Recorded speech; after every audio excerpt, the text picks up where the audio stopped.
기도에 지치지 마십시오. 이런 제목으로 같이 말씀을 나누려고 합니다.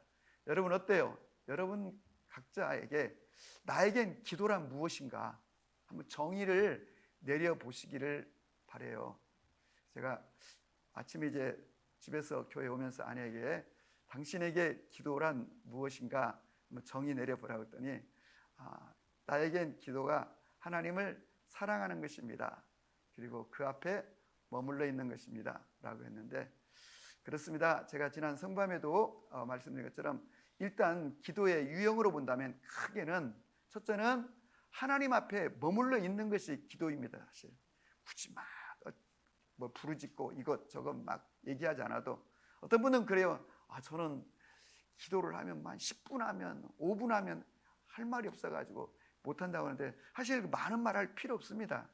원래 이 사랑하는 사람은 그냥 앉아있으면 좋은 것이고 만나는 것 자체로 그냥 교제가 이루어지는 것이지 막 주저리 이것저것 막 얘기하면 더 복잡해질 수 있죠.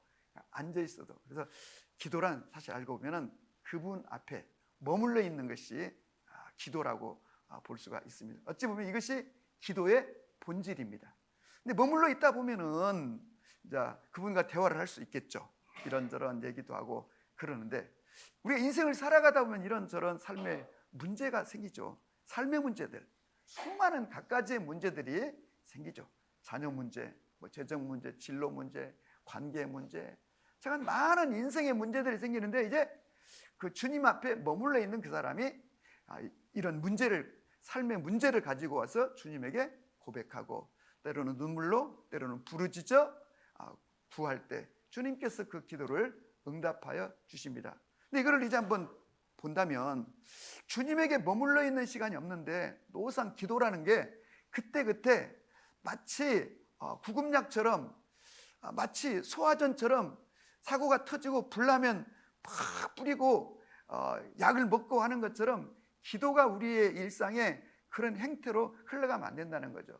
그래서 어찌 보면 기도란 더 많은 시간 그저 잠잠히 그분을 묵상하고 그분을 바라보고 주목하며 그분과의 나와의 관계, 그분이 내 삶에 행하셨던 일들을 묵상하며 감사하며 고백하며 머물러 있는 것이 기도의 본질이고, 그리고 더 나가서 말씀드린 것처럼 살아가면서 이런저런 삶의 문제, 치열한 또 급박한 문제를 갖고 부르짖어 또 그리고 울며 통곡하며 주님에게 기도하는 것이라고 할 수 있겠죠.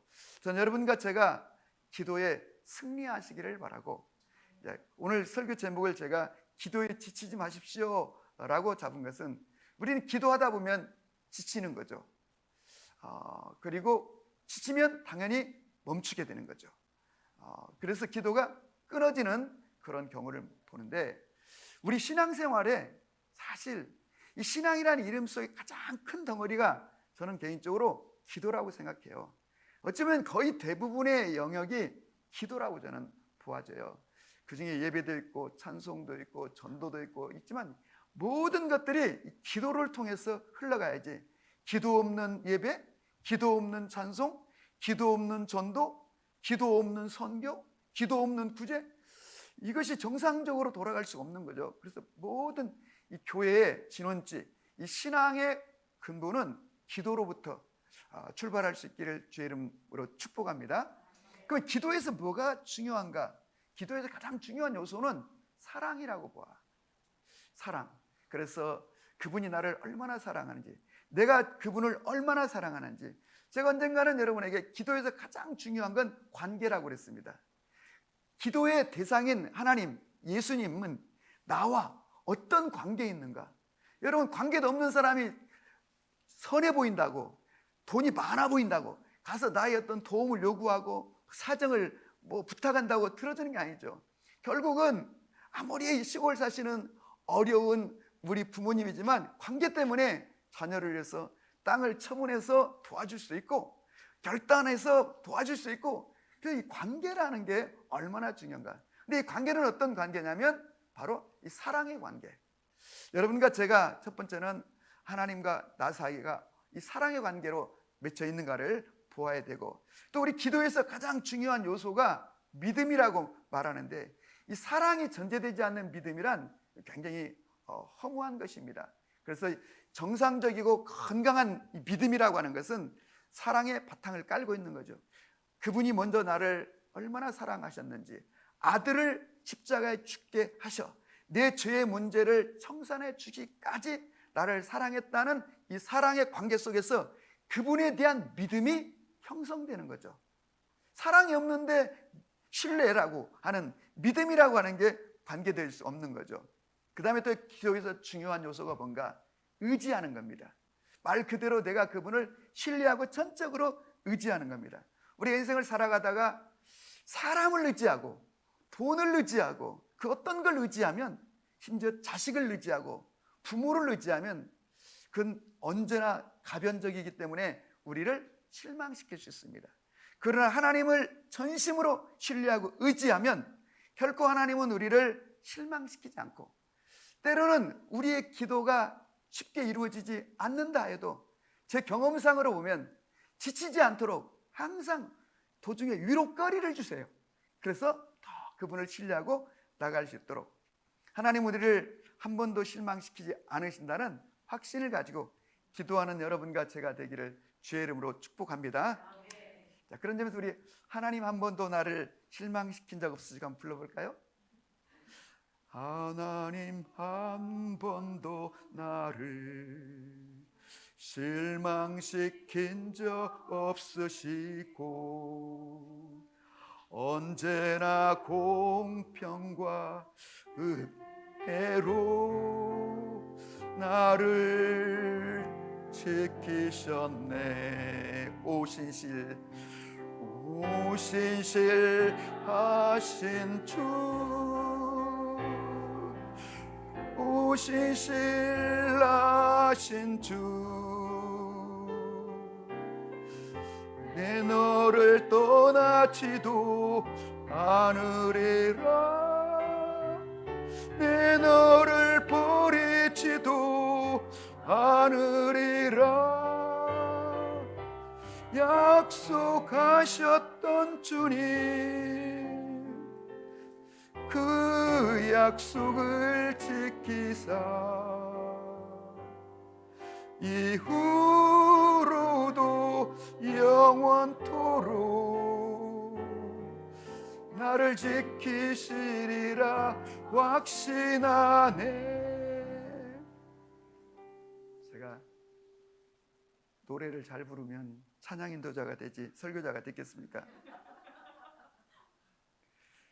오늘 예수님께서 기도하다가 지치지 말라고, 기도하다가 포기하지 말라고 한 비유를 들려주세요.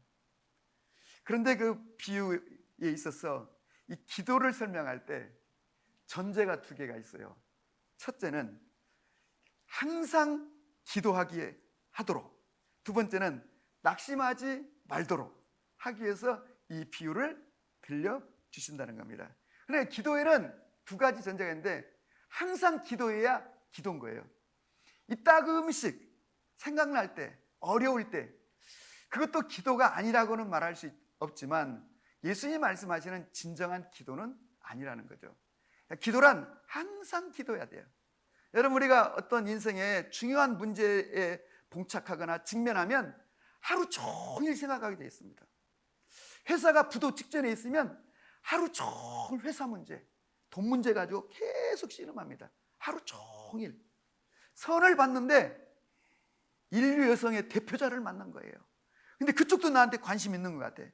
그러면 그녀를 하루 종일 생각하게 되는 것입니다.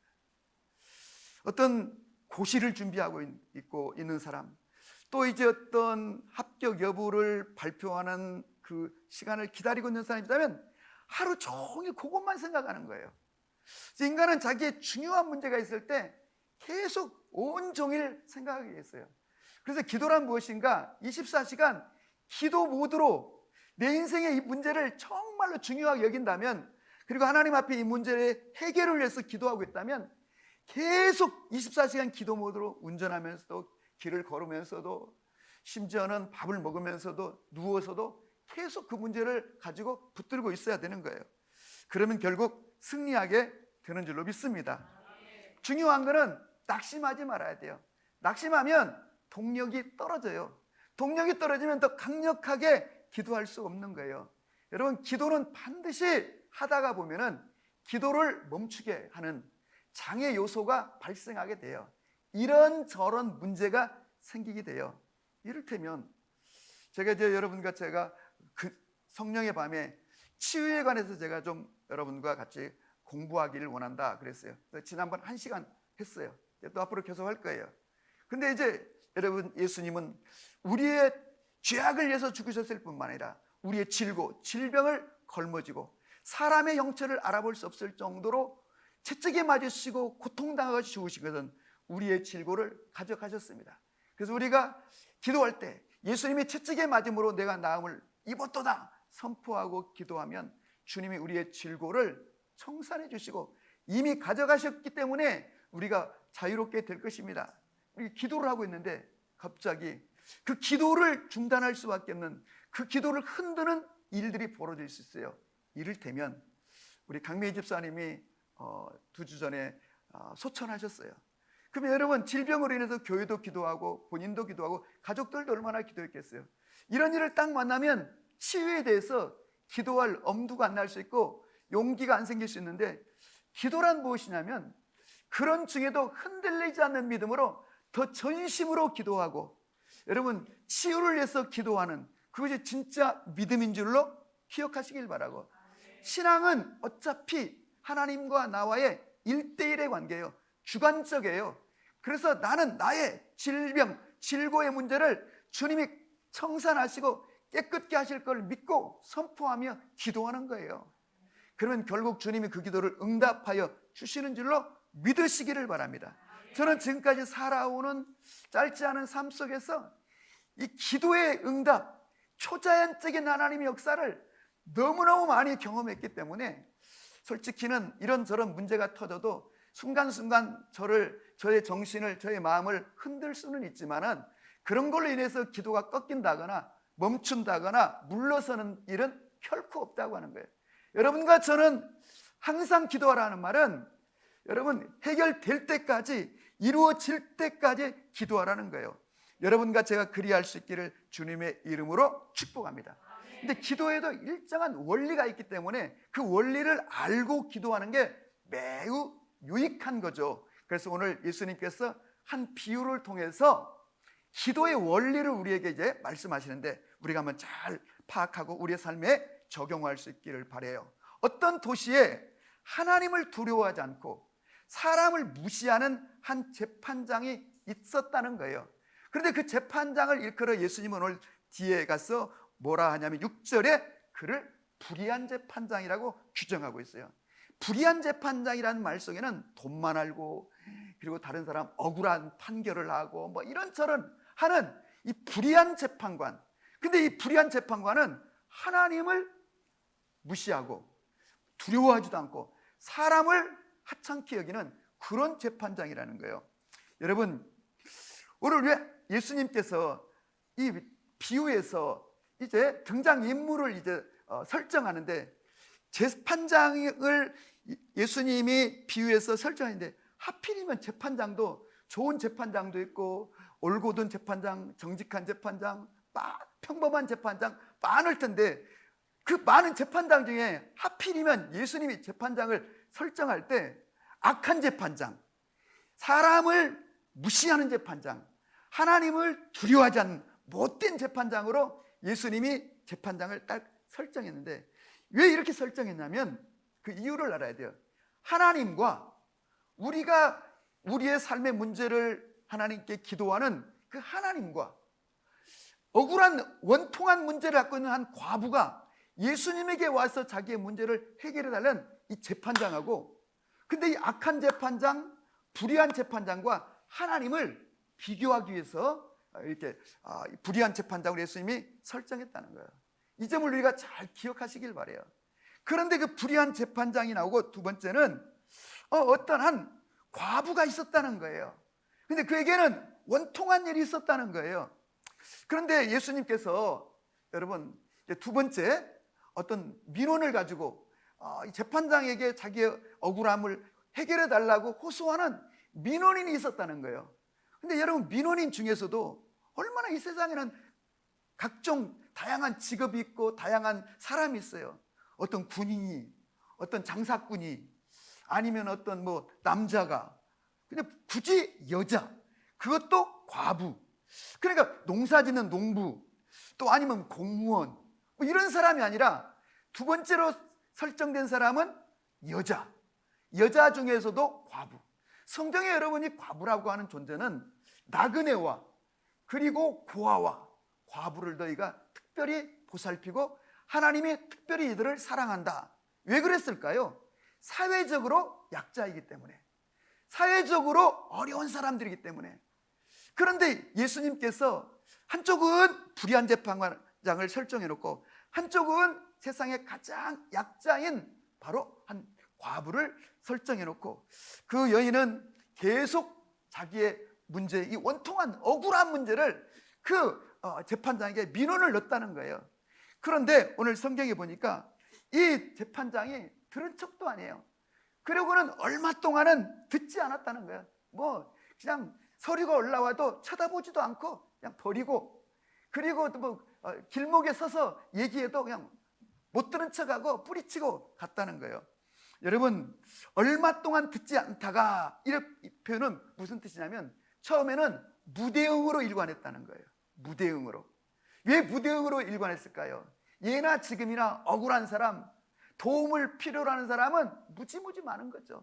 그러니까 민원인들이 너무 많은 거죠. 그런데 그럼 왜 무대응으로 대응했을까? 무대응으로 대응하면 조금 지나다 대부분의 사람들은 포기한다는 거예요.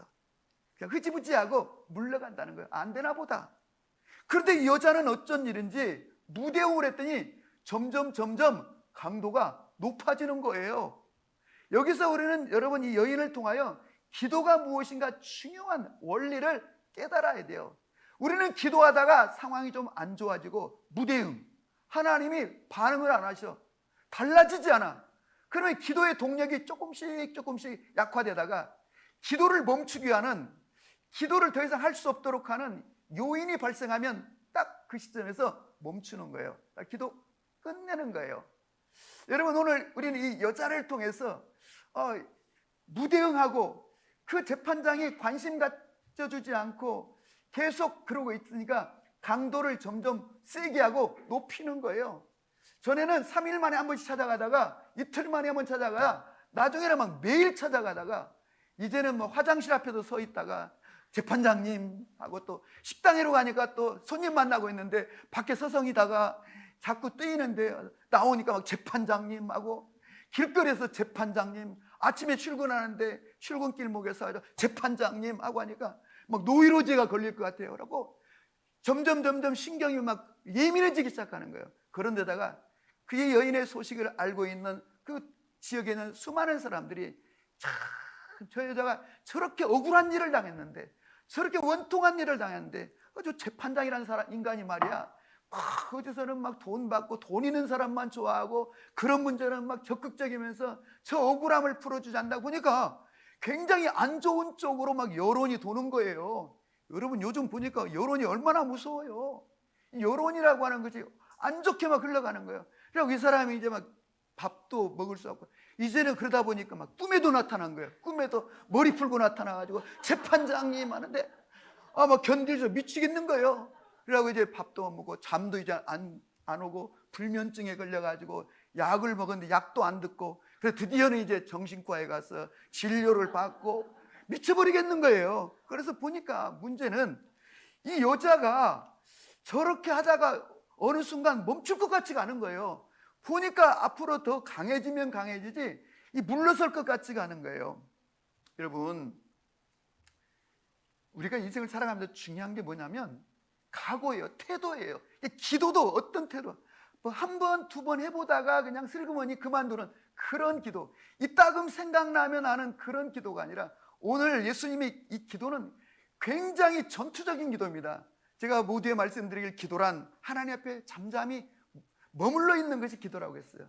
그러나 기도란 또 하나의 치열하게 싸우고 전투하는, 부르짖고 막 외치는 거예요. 그런데 여러분, 오늘 이 여인은 어떤 여인인가? 여러분, 저는 동물의 왕국을 비교적 많이 보는데 제 아내가 조금만 뭐라고 그래요. 꿈에 나타난다고. 진짜 꿈에 나타나요. 동물의 왕국을 너무 많이 보니까 맨날 싸우는 거잖아요.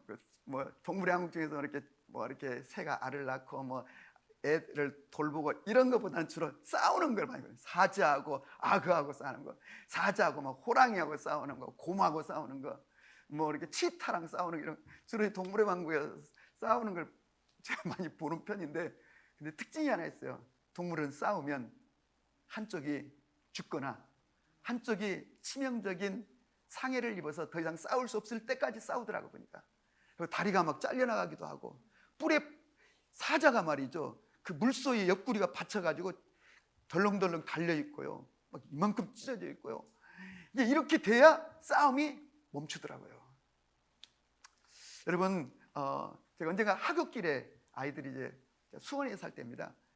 한 6학년쯤 되어 보이는 두 남자아이가 싸움을 하더라 그럴게요. 근데 제가 이제 뜯어 말리려다가 이렇게 보니까 싸움을 이렇게 주먹질을 안 하고 둘이 탁 하고 새끼 막 욕을 하면서 빙빙 돌고 계속 있는 거야.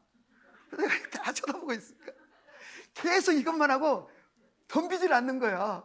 그래서 제가 거의 한 5분, 한 10분을 서서 기다리는데 끝내 공격을 안 하고, 근데 한 녀석은 덩치가 크고 한 녀석은 체구가 쪼만해요.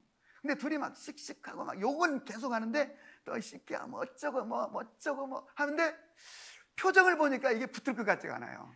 그래서 제가 개입해가지고 큰 아이를 이쪽으로, 잠깐 이쪽으로 와봤더니 아주 그냥 순순히 따라오더라고. 그래서 너 왜 덤비지 않는 거야? 그랬더니 가만히 있어요. 너 솔직히 제가 무섭지? 그랬더니 여기 이제 조그만 애를 이제 제가 한쪽으로 이렇게 봐봐. 너 왜 욕만 하고 싸우겠다는데 왜 덤비질 않아? 가만히 있어요. 제가 무섭지? 그래서 제가 빨리 가. 그랬더니 굉장히 고맙다는 표정으로 두 아이가 이제 각기 갔는데, 이 싸울 그 의사가 없는 거예요. 제가 언젠가 싸움을 퍽이나 잘하시는다고 소문이 난 분하고 대화할 기회가 있었어요. 그래서 제가 그분에게 단도직입적으로 이렇게 물었어요. 그분이 싸움을 많이 하신다고 들었는데 어떤 사람이 제일 무서워요? 그랬더니 이렇게 얘기를 해요. 싸움을 할 때, 자기 싸움을 정말 많이 한 것 같아요. 싸움을 할 때 죽기 살기로 덤비는 사람이 있다는 거예요. 싸움을 할 때. 근데 그거는 눈을 보면 알 수 있대요. 근데 이거는 아까 동물의 왕국처럼 하나가 죽든지 하나가 치명적인 상처를 입어서 더 이상 싸움을 할 수 없을 정도까지 가야 끝이 날 것 같은 그런 사람이 있다는 거예요. 싸울 때. 그러면 처음부터 겁이 덜컥 나서 어떻게든지 싸움을 피하려고 한다, 그런 얘기를 들었는데, 기도도 마찬가지죠. 오늘 이 재판장은 많은 사람들, 민원인이 그동안 얼마나 많았겠어요. 그런데 그냥 무반응으로, 무대응으로 나가면 몇 번 하다가 그만두더라는 거예요. 근데 이 여자는 어쩐 일인지 무대응했더니 점점 강도가 높아지고, 무대응했더니 협박했어요.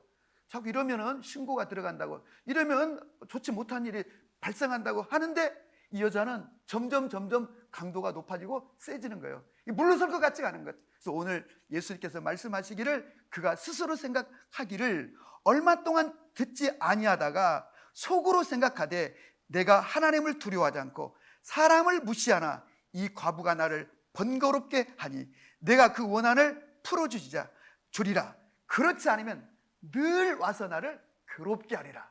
그래서 문제를 해결해 주었다는 거예요. 예수님은 이 얘기를 유념해서 들으라는 거예요. 너희는 그 재판장의 말을 유념해 들으라. 하물며 하나님께서 밤낮 부르짖는 택하신 자들, 이 사랑하는 자들의 원한을 풀어주지 아니하겠느냐? 오래 참겠느냐?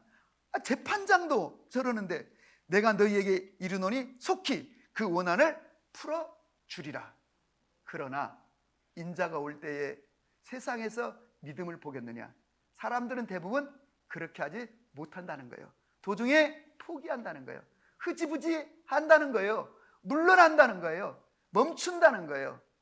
이 속에 예수님이 우리에게 말씀하고자 하는 굉장히 중요한 영적인 원리, 기도의 원리가 오늘 이 속에 있는데, 여러분과 제가 기도할 때 오늘 예수님께서 말씀하신, 예수님은 기도를 여러 가지로 우리에게 설명하세요. 너희가 구하기 전에 이미 아버지께서는 너희에게 무엇이 필요한지 다 알고 계신다는 거예요. 그렇게 말씀하시기도 하지만 오늘 예수님은 이 기도에 관해서 매우 전투적인 기도를 우리에게 지금 강조하는 거예요. 너희들에게 원통한 일이 있느냐? 정말로 절박한 문제가 있느냐? 이렇게 이 여인처럼 그렇게 기도하라는 거예요. 기도에 대해서 나름 일가견이 있다고 하시는 분들이 이렇게 얘기하는 걸 들으셨을 거예요.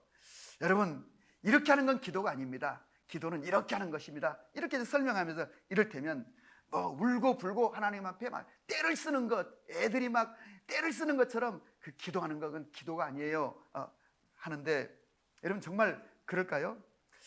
기도할 때 정말 어떤 사람은 응답받기 전에는 주님, 내가 이 기도원에서 못 내려갑니다 막 떼를 쓰시는 분들이 있어요. 죽이시든지 살리시든지 하면서 기도원에서 막 떼를 쓰듯 기도하는 분이 계시죠. 또 설득하는 기도가 아닙니다, 그런 경우가 있어요. 이 설득하는 사람이 있어요. 기도할 때 하나님을 막 설득해. 하나님 입장을 좀 바꿔놓고 생각해 보십시오. 하나님이라면 이럴 때 어떡하시겠습니까? 막 설득해요. 성경에도 보면 모세가 기도할 때 설득해 하나님을. 하나님, 이 백성을 저주하시면은, 여기서 이 백성을 이 광야에서 심판하시면은 이방인들이 보고 뭐라고 얘기하겠습니까? 아, 저들의 신은 이집트에서 홍해를 건너 뭐 데리고 오는 듯 하더니 결국 광야에서 다 죽여버리더라, 이렇게 말하지 않겠습니까? 하나님, 이러시면 안 됩니다. 하나님이 네, 알았다 해가지고 이제 취소하는 걸 보는데, 설득하는 거. 또 이제 보면은 이렇게 청구하는 사람들, 하나님께 청구하고 막 설명하는 스타일. 하나님, 지금 상황이 이렇습니다. 지금 보십시오. 막 이렇습니다. 그리고 청구서를 막 들이미는 분이 있어요. 성경에 보면 히스기야가 산발랏이라고 하는 이 적군이 대군을 몰고 와서 막 이스라엘을 침공하고 남유다를 침공하고 이제 무너뜨리려고 할 때에 그때 편지를 보냈잖아요. 이 편지를 보니까 와, 이게 뭐 경고문. 그래서 그 편지를 하나님의 그 제단에 올려드리고, 주님 보십시오, 산발랏이 저 군대가, 이 아수르가 이 나라를 무너뜨리려고 합니다 하고 그 편지를 올려드리는, 저는 실제 봤어요. 제가 청년 때 우리 시골교회에 정말 기도를 많이 하는 여자 누님 선배님이 있었는데, 어느 날 밤 12시가 넘어서 제가 이제 기도하러 예배당에 들어갔는데, 그 강대상 그 밑에 조그마한 무슨 랜턴인지 불을 켜놓고 이게 기도를 하고 있더라고요. 그래서 제가 이제 보니까 그 백남숙이라고 하는 그 선배님이시더라고요. 그래서 제가 이제 이렇게 앞자리에 가서 이렇게 봤더니 뭘 이렇게 읽고 있는 거예요. 그래서 봤더니 기도문을 가지고 와서 읽고 있고, 그리고 그 밑에 이제 뭐예요 선배님, 나중에 이제 기도 끝나고 물어봤더니 그 혼자, 이제 부모님은 두 분 다 이렇게 몸이 건강치 못하셔가지고 혼자 벌어가지고 동생들 학비를 감당하는데 이게 감당이 안 되는 거예요. 등록금이 다 동시에 나왔는데 감당. 그러니까 그 등록금 영수증 고지서를 이 강단에 딱 놓고 주님 이거 보십시오, 이게 얼마나, 둘째 건 얼마나 나왔고 셋째 건 얼마나 나왔고 하면서 고지서를 놓고 기도하는 걸 보면서 참 많은 걸 이렇게 배웠어요. 나도 정말로 어떤 문제가 있으면, 또 어떤 일이 있으면 저렇게 구체적으로 청구서를 주님한테 들이밀어야 되겠구나. 그런데 그런 경우도 있고, 어떤 분은 이제 하나님 막 협박하는 사람도 있어요. 기도를 하다가 하나님 내가 망하면 하나님이 손해지 내가 손해입니까? 그래서 막 협박하는 그런 기도도 있는데, 그건 기도가 아니다 그렇게 하는데, 우리가 여러분 그렇게 함부로 말할 것이 아니죠. 여러분, 기도라고 하는 것은 그 사람 상황이 있는 거예요. 그래서 결국은 그 사람의 절박함이 기도의 형태를 결정하는 것이지, 얼마나 지금 절박하면 그렇게 하나님 막 협박하듯, 또 하나님한테 막 때를 쓰듯 애가 막 대굴대굴 구르면서 그냥 장난감 사달라고 그렇게 떼쓰는 것처럼 그렇게 기도하겠습니까? 근데 성경을 또 보면은 여러분, 실제 우리가 마태복음 15장에서 가나안 여자가 귀신 들린 딸을 예수님에게 고쳐달라고 했지만, 예수님이 무대응으로 나오자 그녀가 거기 포기하지 않고 물러서지 않고 자기 딸을 고쳐달라고 예수님이 계속 안 좋은 얘기를 하시는데도 불구하고 나중에는 그 앞에 엎드려서 개취급을 당하면서까지 그렇게 물러서지 않는 그런 태도, 에레미야 33장 3절에서 우리에게 말씀하신 것처럼 너희는 내게 막 부르짖으라. 그리하면 내가 네가 알지 못하는 크고 은밀한 일을 너에게 보여주겠다. 너희는 구하라. 그리고 문을 두드려라. 또 찾으라. 이렇게 말씀하시는 예수님의 말씀처럼 결국 기도의 그 형태는 지금 그 사람이 처한 상황이 그를 결정하는 거지, 기도라고 하는 건 무슨 스타일이 따로 있고 어떤 방법이 딱 결정되어 있는 거 아니죠. 기도에 관해서 어쩌면 가장 많은 책을 쓰신 E.M. 바운즈라고 하는 분의 책을 보면 기도에는 왕도가 없다, 무슨 원리가 있는 게 아니라는 거예요. 또 원리가 없다고 할 수도 없지만 그러나 기도에 어떤 특별한 정해놓은 딱 하나의 방법이 없다, 그런 뜻 아니겠습니까? 여러분과 제가 정말로 우리의 문제를 놓고 전심으로 기도하면서 결국 기도에 승리하는 여러분과 제가 될 수 있기를 주의 이름으로 축복합니다. 기억하십시오. 기도란 이 땅에서만 할 수 있는 그리스도인의 특권이라고 하는 거예요. 제가 지난 새벽기도 시간에 누가복음 16장을 강론하게 되는데 이 거지 나사로와 이 부자에 관한 예수님의 그것도 비유예요. 그런데 거지 나사로는 죽어가지고 아브라함 품에 천국에 가게 되는데 부자는 지옥에 떨어져 가지고 저 멀리 있는 아브라함을 향하여 나에게 목을 좀 축여달라고 한 방울만이라도 막 그런 부르짖음과, 그리고 나중에는 자기 동생 5이 이 땅에 있는데 그들이 지옥에 오지 않도록 저 나사로를 보내어서 좀 그들에게 이 실상을 얘기해서 여기 오지 않도록 해 주십시오. 그랬더니 거기에는 모세와 선지자가 있고, 다시 말하면 복음 전도자들과 예언자들이 있고, 그들의 말을 듣지 않으면 죽었다가 살아나서 간다 할지라도 듣지 아니하리라. 저는 그 본문을 통해서 무엇을 깨달았냐면 기도란 바로 이 땅에서만 할 수 있는, 여러분 지옥에서 드리는 기도가 무슨 의미가 있겠어요? 여러분 이 땅에서만 할 수 있는 게 기도란 말이죠. 그래서 여러분과 제가 기도로 승리하기를 바라고, 기도를 통하여 모든 것들을 하나님이 우리에게 공급하시고 성취하여 주신다는 거예요. 좀 더 이제 좀 구체적으로 본다면 기도란 문제가 해결될 때까지, 언약이 성취될 때까지, 치유가 될 때까지, 성령을 받을 때까지, 하나님의 뜻이 이루어질 때까지 기도하시기를 바랍니다. 끝까지 기도하고 응답받기 위해서는 여러분 기도할 때 목표가 분명해야 돼요. 그러니까 내가 무엇을 기도하는가, 내가 주님에게 무엇을 얻고자 하는가, 그 목표가 분명할 때 우리는 그 기도를 응답받을 수 있고, 마치 태양은 어마어마한 불덩어리 빛으로 뜨거운 열기와 에너지로 이 지구를 향하여 쏟아붓지만, 여러분 이 돋보기로 그 초점을 맞출 때 이 돋보기의 빛이 결국 천을 검은 물체를 태울 수 있는 것처럼, 결국 우리의 기도라고 하는 것도 이 포커스, 기도라고 하는 것도 이 초점이, 그리고 기도라고 하는 목표가 분명할 때 우리가 더 힘있게 기도할 수 있고 성취될 수 있는 것을 기억하시길 바라요. 한나는 눈물로 성전에 들어가서 한 가지 아들을 달라고 기도했고 사무엘을 선물로 받았습니다. 엘리야가 갈멜산에서 기도한 건 딱 한 가지입니다. 여호와의 불을 내려달라고, 그래서 하나님의 살아계심을 드러낼 수 있도록. 그 다음에는 그가 또 갈멜산에서 기도한 건 딱 한 가지, 3년 반 동안 닫힌 하늘이 열려지도록 비를 내려달라고 기도했습니다. 오순절 마가의 다락방에 모인 120명은 이제는 예수님도 떠나버렸는데 예수님의 약속의 말씀을 붙들고 오직 한 가지, 성령을 부어달라고 전심으로 기도할 때 그들 가운데 열흘째 되는 날에 성령이 그들에게 바람처럼 불처럼 임히 온 줄로 믿으시기를 바랍니다.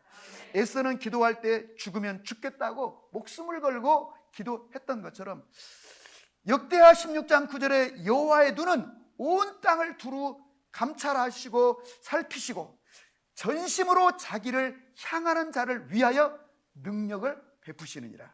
온 땅을 둘러보는 중에 전심으로 자기를 향하는 자, 그러니까 여러분 불타는 열정을 가지고 구체적인 목표의식을 가지고 기도하는 사람을 통하여 역사하시고 그에게 능력을 부시고 은혜를 베풀어 주시는 줄로 믿으시기를 바랍니다. 아멘. 이제 정리해 볼까요? 기도라고 하는 건 강력해요. 그래서 여러분, 다윗은 이 기도를 통하여 하나님의 성령을 경험하고, 기도를 통하여 지혜를, 땅의 지혜가 아니라, 사람의 지혜가 아니라 하늘의 지혜, 신적 지혜를 얻게 되고, 기도를 통하여 통찰력과 분별력을 갖게 되고, 기도를 통하여 용기, 누구와도 싸울 수 있는 용기를 갖게 되고, 기도할 때 그에게 하나님께서 리더십을 허락해 주시고, 기도할 때 죄를 깨닫게 되고, 기도할 때 내가 얼마나 어리석은 자인가를 깨닫게 되고, 기도할 때 하나님이 얼마나 신실하시고 그동안 내 삶 가운데 역사하셨는가를 기억나게 하시고, 그래서 모든 것이 기도를 통하여 우리에게 이루어진다는 거예요. 여러분과 제가 기도할 때 하나님 우리에게 정말 많은 하나님의 축복을, 기도 응답을 해 주시기를 주의로 축복합니다. 아멘. 제가 이제 한 2년 동안 여기 건너편에 공항동에 살았어요. 이제 주택단지에 살다 보니까 다른 건 어렵지 않은데 주차가 어려운 거예요. 그래가지고 정말 2년 사는 동안, 정말 700날 동안 거의 하루도 빼놓지 않고 이 전화, 차 빼주세요. 또 제가 이제 나가려고 앞에 딱 막혔으면 죄송하지만 차 좀 빼주세요. 이게 또 여러분 한두 번이지, 하루 이틀이고 진짜 한두 달이지, 이걸 2년을 한다는 거는 가지고 막 사무실에서 열심히 일하고 있는 분한테 죄송한데 차가 좀 나가려고 그래가지고 뭐 이런 얘기 저런 얘기. 어떤 경우는 밤 12시가 넘었는데요, 12시간 넘게 차 빼달라고 전화가 와요. 내려가 보면요, 자기 자리다가 내 차를 바쳤다고 빼달라는 거예요. 예수를 안 믿으면 또 한바탕 하겠지만은 또 네, 알겠습니다 하고 이제 또 한 바퀴 돌아도, 또 어떤 때는 한 바퀴 돌아도 차를 댈 데가 없어요. 그러면 근데 이런 이제 시간을 보내다가 보니까 저희가 기도하게 되더라고요. 주님, 저희가 이 주차 문제에 제약받지 않는 곳으로 이사를 가야 될 것 같습니다 하고 기도하는데, 진짜 하나님이 얼마나 놀랍고 그냥 스마트하신 분인지, 진짜 이제 더 이상 주차 문제에 걸리적거리지 않는 대로 거처를 옮기게 해주셔서 너무 감사한데, 여러분 기억해 보세요. 생각해 보세요. 이 개척교회 목사가 무슨 수로 막 이렇게 또 가겠어요. 근데 주님이 정말 넉넉한 곳, 안락한 곳으로 아침 저녁으로 감사가 나오는 집으로 이렇게 옮겨주셨어요. 그래서 저는 이 기도라고 하는 거는 재정, 문제, 치유, 어떤 것도 여러분 이 기도의 틀에 넣어가지고 우리가 부르짖어 기도하면 하나님이 정말로 초자연적인 방식으로 우리의 삶에 역사하신데, 그럼에도 우리 주님이 굳이 이 비유를 들려준 것은 기도가 때로는 신속하게 이루어지기도 하지만 지난한 고난의 시간을 버텨내기도 해야 한다는 겁니다. 그런데 문제는 그 와중에 지치지 말라는 거예요. 그래서 도중에 멈추지 말라는 거예요. 지난 수요일인가요? 제 아내하고 함께 서울역에 갔다 왔어요. 예, 아르메니아에서 저희들을 그냥 6개월 동안 성심으로 섬겨주시고 살펴주셨던 우리 박기수 교수님이라는 분이 이제 사역을 은퇴하시고 70이 넘으신 분인데, 거기 예레반 대학교 이제 교수로 계시다가 한국에 나오셨어요. 그래서 이제 뵙고 싶었는데, 그래서 또 뵈야겠다는데 연락이 와가지고 같이 그 교수님 부부하고 저희 부부하고 지난번 소개한 그 아르메니아에서 지금 유학원 대전 모건대학교에서 신학을 공부하고 있는 자라 그 청년하고 5시 만났어요. 그래가지고 이제 같이 식사하고 정말 교제하는데 너무 감격, 감사가 넘쳤어요. 정말 이 두 분의 은혜를 생각하면 너무너무 귀한 거예요. 그래서 제가 몇 번이고 은혜가 너무 감사하고 귀하고, 우리 부부를 위해서 매주 6개월 동안 한 주도 빼놓지 않고, 저희가 일주일 동안 유일한 기쁨의 시간이라고 그랬더니 나중에는 일주일에 2번씩 소풍을, 아르메니아 전역을 다 스케줄을 잡아가지고 연세 있으신 분들이 당신의 차로 우리를 이렇게 살펴주시고, 뭐 아무런 대가도 조건도 없이 그리스도의 이름으로 섬겨주신 걸 너무 감사해가지고 이제 이렇게 같이 식사하고 또 감사하고, 이제 폴란드에 3년 동안 또 들어갔다 오셔야 된다고 그래서 이제 그랬는데, 근데 이제 이 식사 자리를 굳이 자라라는 그 아이까지 불러가지고 하게 된 이유를 나중에 이제 식사를 할 때쯤 가까이 돼서 얘기를 하시는데, 아까 말씀드렸잖아요. 사실 저도 그 자라라는 청년에게 네가 어떻게 한국에 와서 이렇게 아르메니아는 대학을 졸업해도 취직할 데가 없으니까 희망이 없어요. 공부를 안 해요. 그리고 졸업을 해도 갈 데가 없어요. 회사가 없으니까. 가난한 나라예요. 그래서 어찌 보면 전 세계에 흩어지는 아르메니아, 또 미국과 서방에서 주는 원조를 가지고 그 원조금으로 겨우 살아가는 나라, 이 가난한 나라가 아르메니아예요. 그런데 너가 어떻게 그 아르메니아 청년들이 한국에 그렇게 오고 싶어 하는데 너는 어떻게 한국에 와가지고 그것도 전액 장학금으로 기숙사까지 다 풀로 이렇게 하고 있는지 제가 사실은 직접적으로 한 번도 안 물어봤어요. 예. 물어볼 수도 없기도 하고 안 물어봤어요. 근데 이번에 이제 교수님이 물어보니까 이제 답변을 하면서 이제 같이 얘기하게 되었는데 알고 보니까 이 아이가 이제 아무튼 거기서 열심히 그 중학생 때 고등학생 때 거기 선교사님 한 분을 그 체육관 관장님 하신 분을 교회를 열심히 섬기고 열심히 전도했어요. 그러니까 이제 속된 말로 싹수가 좀 있는 거죠. 그러니까 이제 한국으로 이제 보낸 거지만 한국에 갈 수 있는 것도 쉽지가 않거니와 누군가가 초청을 해야 되고 뭐 그러는 일정한. 그런데 거기 감리교 감독님이 이 총장님하고 같이 상의해가지고 그 학생 우리가 받겠다 선뜻. 그것도 7년 동안이나 학부 4년 신학대학원 3년 7년 동안 전액장학금으로 기숙사도 전액 무료로. 그리고 이제 또 생활을 또 해야 되나요? 생활비는 부산에서 섬기는 그 교회가 또 맡아주고. 그렇게 해서 이제 다 해결이 됐지만 지난번 말씀드린 것처럼 뭐 넉넉하지 않잖아요. 그 교회가 한 달에 70만 원씩 생활비를 준대요. 근데 그 중에 40만 원은 자기 본국에 있는 그 아르메니아 교회가 어려우니까 40만 원 그래서 송금한대. 참 정말 놀랍기만 하더라고요. 그러니까 자기도 어렵게 이렇게 막 알바 뛰고 해서 이제 생활에 가는 거예요. 근데 이제 왜 만났는가 봤더니 우리 박기수 교수님이 이렇게 얘기를 하시는 거예요. 최근에 그 교수님의 그 친구 부부가 이 카프가스 3국을 여행했다는 거예요. 카프가스 3국이라고 하는 것은 조지아, 아제르바이잔, 아르메니아 이 3국인데, 근데 이제 아르메니아 가보니까 너무 못 사는 나라고, 그리고 핍박받고 막 학살당하고 수탈당하고, 이 아르메니아에 대한 이제 얘기를 쭉 들으니까 막 긍휼의 마음이 막 넘쳤던 것 같아요. 그리고 여행 갔던 그 교수님의 친구 장로님의 부인이 그 마음이 왔대요. 아르메니아를 어떤 형태로는 섬기고 싶다. 이 마음이 막 너무 불처럼 일어나니까 어떻게 아르메니아를 섬길까 생각해 보니까 박기수 교수님이 떠오르더래요. 10년 동안 아르메니아에 있었던. 그래서 이제 연락을 해서 만나가지고 좀 돕고 싶다. 도울 방법이 없을까 했더니 있다. 그래서 지금 아르메니아 학생 하나가 지금 한국에 와서 어렵게 공부를 하고 있는데 그러면 그 아이를 너희가 좀 이렇게 장기적으로 도우면 좋겠다 해서 이제 그러기로 했다는 그 얘기까지. 그래서 제가 그걸 들으면서 너는 너는 진짜 복도 많다. 하나님이 네가 도대체 뭔데 막 이렇게 남들은 여기 한국에 올 수도 없는데 그것도 막 장학금으로 막 다 제공 또 뭐 얼굴도 못 보는 저 강화도에 사는 어느 장로님 그 부인이 뭐 또 감동을 받아가지고 얼굴도 모르는 너에게 장기적으로 이렇게 또 뭐 후원을 하겠다고 나서고.